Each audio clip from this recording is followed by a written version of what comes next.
నుంచి శ్రీధర్ అవుట్ ఇన్ఛార్జిగా CMD finance director Balaram ఉత్తర్వులు జారీ చేసిన రాష్ట్ర ప్రభుత్వం జీఏడీలో రిపోర్ట్ చేయాలని శ్రీధర్కి ఆదేశం. ఎక్స్టెన్షన్లతో 9 ఏళ్ల పాటు ఏకఛత్రాధిపత్యం ఆయన పనితీరుపై ఈయన 9 సంవత్సరాలు ఏకఛత్రాధిపత్యం చేసి నేనే రాజు సింగరేణికి, నేనే మంత్రి, నేనే రాజు, నేను చేసిందే రైట్ అనుకున్నటువంటి శ్రీధర్ని జాడీస్ దన్నింది కాంగ్రెస్ ప్రభుత్వం. ఇక్కడ సీఎండీగా తీసేసి గత ఫైనాన్స్ డైరెక్టర్ ఉన్నటువంటి బలరాం నాయక్ని అపాయింట్ చేసినటువంటి పరిస్థితి. అయితే ఇక్కడ చూడండి ప్రజలారా, దయచేసి ఉచిత పథకాలకు తీసుకోకండి. ఉచిత పథకాలు తీసుకున్నా కానీ మన మీదనే భారం వేస్తారు. నెక్స్ట్ ఆదాబ్ హైదరాబాద్ తీసుకుందాం.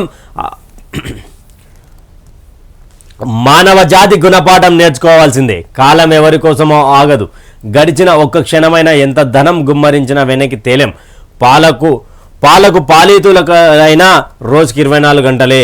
జ్వలించే మస్తిష్కంలోంచి సృజనాత్మకత వినూతలు విరబుస్తాయి. అందుకే మనం కొత్తగా ఆలోచించాలి, సరికొత్తగా జీవించాలి. అవే ఆధునిక జగ ప్రగతికి బాటలు వేస్తాయి. ఇన్నాళ్ళు నిరాశను, మద్యం, డ్రగ్స్ మత్తను వీడి వెలుగులు చిమ్మే భవిష్యత్తు ఆశయాలను ముద్దాడాల్సిందే.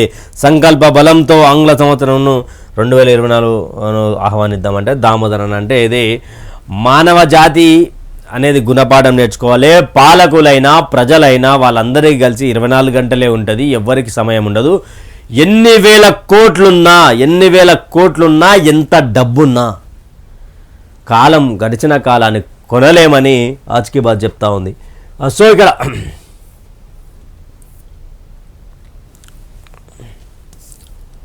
అయోధ్య ఆలయానికి రజనీకి ఆహ్వానం.